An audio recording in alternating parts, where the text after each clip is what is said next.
haruguru gato abaganga ni handi bashobora kugira ngo utaha ntaco tugishobora kugufasha ariko kandi ni indwara iyo uje kuyivuza hakiri kare ikira ubuzima bukabandanya bigoye uri nk'umbi ukabyara konsa ni indwara ikira iyo uri hakiri kare. Kanseri y'ibere ni kanseri aba mu bushakashatsi bavuga ko iyo kanseri ya kabiri ikunze kugaragara mu isi yose kandi ifata abagore cyane gusumba abagabo.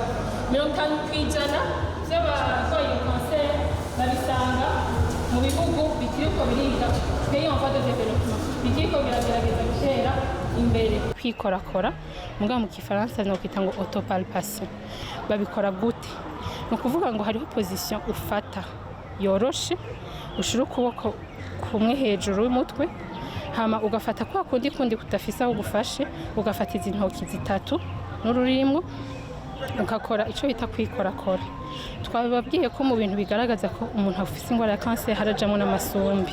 Mbega twifata gutya kubera kugira ngo dushobore hano hantu tuza gukorakora hashoboye kuba hari dégage neza umuntu ashobora kuhiyumviririza ko vyoroshe.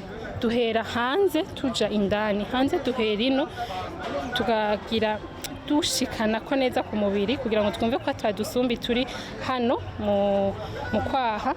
Hanyuma barangije mu kwaha ugafata za ntoki zitatu ugashikana neza ku mubiri pression ukazunguruka ibere mu movement no kwita ngo ari circulaire hano hose ushika ibere ryose uri hejeje noneho ukacufata ukaduga kongera ukamanuka aho hose tuba turiko turondera akantu kameze nk'agabyimba.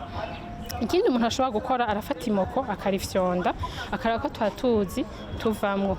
Ikindi umuntu ashobora gukora no kwiraba mu kiyo. Ivyo byose ni ibintu bidatwara iminota 5 hisemo kubikora. Uriraba mu kiyo ukaraba nimba amabere yawe angana, nimba atashahindutse kwibara ry'ibere ryawe, nimba hadasigaye hasa nka orange kwibere ry'iwawe, ukiraba ukahindukira gutya kugira ngo ushobore kubibona neza mu kiyo ko amabere yawe angana, atajyavyimbye, atajyakorotse irindi rikaduga.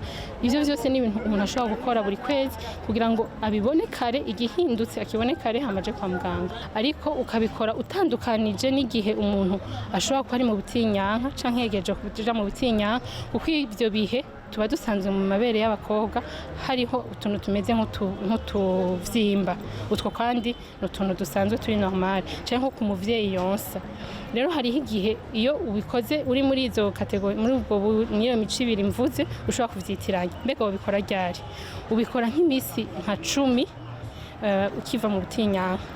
Urashobora no kubikora rimwe mu kwezi, urashobora no kubikora kabiri mu kwezi, urashobora no kubikora gatatu mu kwezi uko ushoboye.